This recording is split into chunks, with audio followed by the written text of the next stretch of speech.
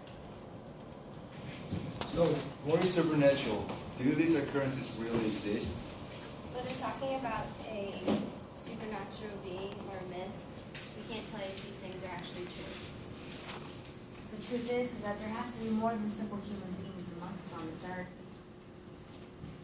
Or that's what people want to believe. Our goal was to share with you today more information and more facts. And show you different perspectives regarding these unexplained parts of our world.